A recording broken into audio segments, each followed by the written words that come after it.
MPSC combine गट बचा paper तर अवघड होता. सो अवघड गेला आहे तो सगळ्यांनाच. त्यामुळं जर अपेक्षेप्रमाणे स्कोअर नसेल आला तर मला वाटतं अजून एक संधी आहे गट कची.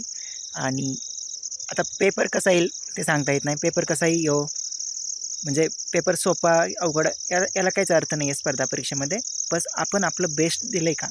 समजा पेपर सोपा आला आहे आणि आपल्याला मार्क्स नाही आले तर त्याला काही अर्थ नाही. आणि अवघड आला आहे आणि आपल्या चुका झाल्या आहे खूप, सो त्यालाही अर्थ नाही आहे. पेपर जर अवघड आला तर कट ऑफ 100% कमी येणार आहे. पण आपल्या हातात आहे की जो प्रश्न आहे त्यानुसार आपण व्यवस्थित आपलं बेस्ट दिलं आहे का. आपला अभ्यास तिथं आपला दिसतो आहे का. सो कितीही अभ्यास केला असेल परंतु जर तिथे प्रश्न व्यवस्थित जर नाही सुटले तर त्याला काही अर्थ नाही आहे. त्यामुळं पेपर कसा येवो, आपल्याला फक्त एकावेळी एक प्रश्न पाहायचा आहे आणि त्यानुसार त्याला आपलं बेस्ट द्यायचं आहे तिथे. सो हेच आपल्या हातात आहे आणि त्यानंतर मग बघूया. आणि जर सोपा असेल पेपर तर डेफिनेटली कट ऑफ थोडंसं हाय लागणार आणि जर अवघड असेल पेपर तर कमी लागणार. सो फक्त एवढंच की आपल्या चुका जास्त नाही झाल्या पाहिजेत.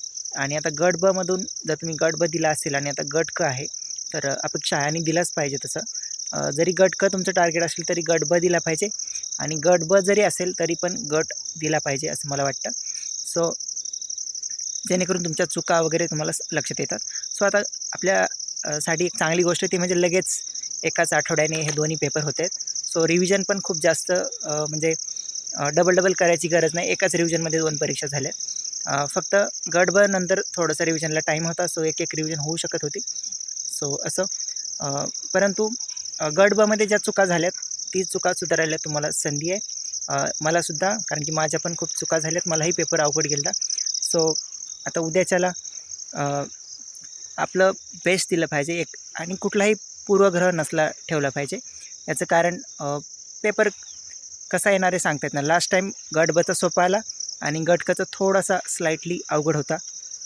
सो त्यामुळे असं नाही की गट बचा सोपा आला म्हणजे ह्याचा पण सोपा येईल किंवा गट बचा अवघड आहे म्हणजे आता हा सोपा येईल असं पण नाही. सेम असू शकतो, सोपा पण असू शकतो किंवा अजून अवघड पण येऊ शकतो. सो इट डिपेंड आहे.